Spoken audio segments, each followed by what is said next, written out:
My name is Dorothy Renee Nuckles, and I grew up in Roswell, Georgia. My name is James B. Nuckles, and I am a former resident, and I grew up in Roswell, Georgia. And Renee and I are first cousins, two brothers, children. We would have birthday dinners with Granny and Papa. Oh, yeah. I And remember that. and Aunt Marguerite got married at the house. And Yeah, I remember that. okay, we would have like well, my grandmother had a stroke, so she was an invalid, partially paralyzed. So instead of us trying to take her, everybody would just bring a dish and we'd all come over to Granny and Papa's house. Oh, the best times was when somebody would make some homemade ice cream. Oh, that was heaven. Yes.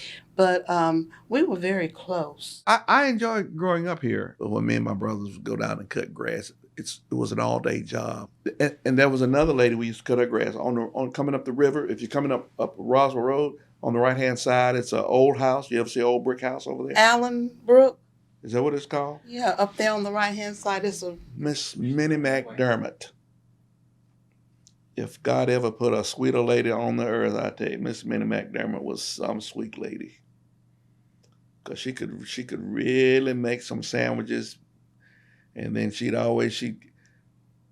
come out and interrupt you 2 or 3 times. As she did. I don't think she had too much company. And then she'd just stand there and just talk and just ask questions and how is school going? And, but she was a sweet lady. Roswell was a very small town, and racism was very much alive, but we really and truly did not have a huge problem with racism. Everybody knew everybody, and if you got in trouble and somebody saw you, they would spank you, and then they'd go home with you and tell your parents, and your parents would spank you. Let me tell you this. I used to go downtown. My mom would allow me to go downtown a lot. And I would walk from downtown to the library.